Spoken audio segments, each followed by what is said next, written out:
5 years ago, Princess Diana's car crashed inside the Pont de la Alma tunnel in Paris, France. Her lover, Dadi Fayed, died upon impact, along with the driver. And even though Diana survived, it took about 40 minutes to get her from the car to the ambulance. The official story was that they were trying to free her from the car, but several witnesses say that Diana was conscious and unobstructed. Photographs show that the back seat of the car was undamaged, and witnesses were pleading with the police to open the door and help her.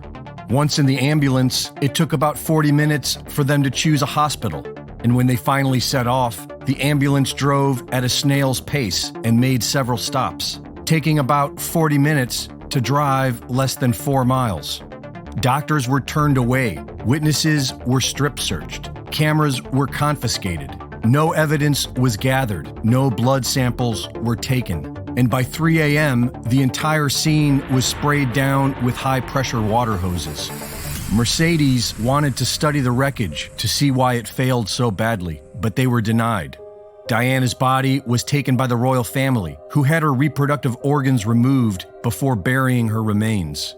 All 17 cameras along the route of the crash were mysteriously turned off, and all radio police frequencies went down. Witnesses were assaulted and threatened, and there was no investigation. Not until the inquest 10 years later, which is when most people learned that Diana had penned a note in 1996 saying that someone was going to kill her in a car accident. This note was concealed for 6 years. At the inquest, experts agreed that Diana would have survived if they had gotten her to a hospital. But the blame was put upon a military-style attack. According to witnesses, a group of motorcycles, along with a white Fiat Uno, worked in concert to crash the car. First, with a blinding flash of light, followed by an explosion from the front tire of the Mercedes. During the inquest, a former MI6 agent described being shown the very same plan in 1992 for a possible MI6 assassination of Slobodan Milosevic, and claimed it was MI6 who killed Diana. Because of all this, the inquest ended with the verdict of unlawful killing, blaming her death on the mysterious military hit squad. But the mainstream media spun the entire thing to make it sound like it was the paparazzi that caused her to crash, which is demonstrably false. And while there was no investigation into finding the members of this military hit squad, 3 years later, the alleged driver of the white Fiat, who had ties to MI6, reportedly committed suicide after being found shot twice in the back of the head and burned inside of his car. During the inquest, many things were kept from the jury, such as the fact that Diana's seatbelt was found to be defective and evidence of the car being sabotaged. Interestingly, these things would have brought more suspicion towards Dadi's father, Mohammed Al-Fayed, who, after turning down repeated offers from the French government to provide security, was solely responsible for Diana's security detail, and at the last minute, had them leave their security detail in front of the hotel as a decoy and take a different car, a car that was recently stolen, broken, repaired, and never checked by security. Left with only one security guard, they were also assigned a new driver. Henri Paul, who had no chauffeur permit, was tied to foreign intelligence services, was seen on camera signaling to someone just before setting off, had received over 50,000 francs the day of the crash. And this was all under the watch of Mohammed Al-Fayed, who was deeply connected to the intelligence community. He was business partners with one of Lee Harvey Oswald's handlers and represented the grandfather of Muhammad Atta. But none of that was mentioned during the inquest.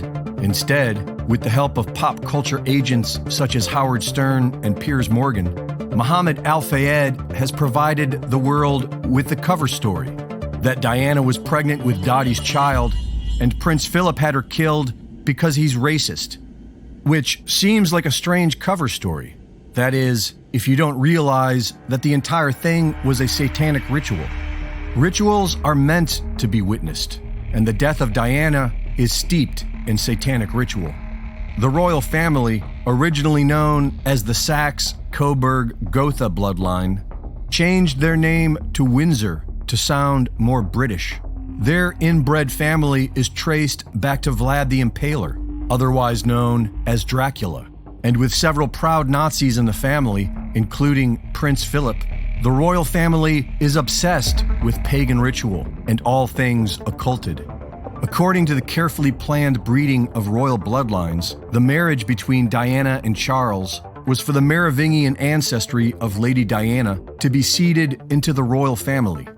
Diana was well aware of this and referred to herself as the Windsor Broodmare. They were married at St. Paul's Cathedral, owned by the royal family and built upon the site of a Roman temple dedicated to the goddess Diana.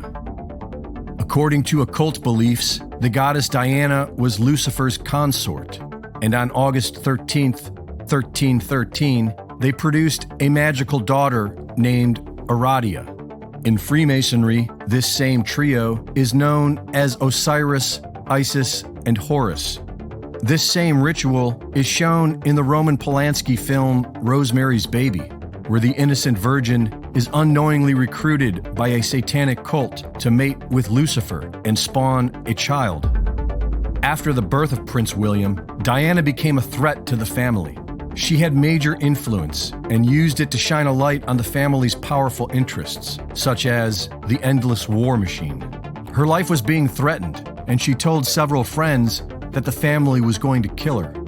Less than a month before her death and after a series of affairs, Diana started seeing family friend Dadi Fayed, and on August 31st, the satanic ritual sacrifice date for the goddess Diana, Diana of Wales was driven out of the way past an ancient Egyptian obelisk and into a tunnel named in dedication to the goddess Diana. Inside this tunnel, Diana's Mercedes crashed into the 13th pillar, where she was kept to bleed to death above a known ancient Merovingian underground chamber for the ritual blood sacrifice worship to the goddess Diana. This is the religion of the world's elite. Prince Philip said he would like to be reincarnated as a deadly virus to wipe out humanity. His underling, Maurice Strong, co-founded the World Economic Forum with Klaus Schwab. And Prince Charles, who brags of being related to Dracula, co-founded the World Economic Forum's Great Reset Initiative. These are the leaders of the so-called New World Order. These monsters are the best that they have. Reporting for Infowars, this is Greg Reese.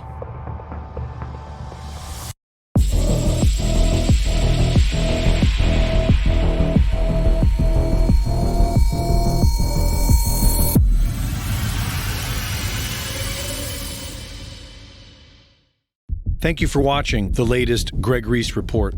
Be sure to go to reesereport.com to see my latest videos, sign up for my free newsletter, and subscribe for exclusive content. And be sure to support my sponsor at InfowarsStore.com.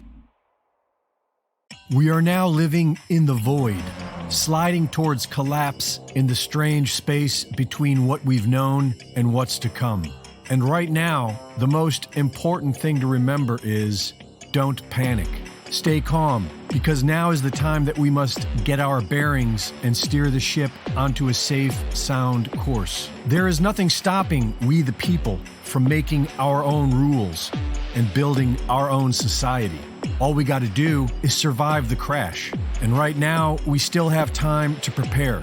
The world fiat currency system is racing towards zero. It's time to convert it into hard assets now, including food, water, and survival gear to keep us strong and at the ready.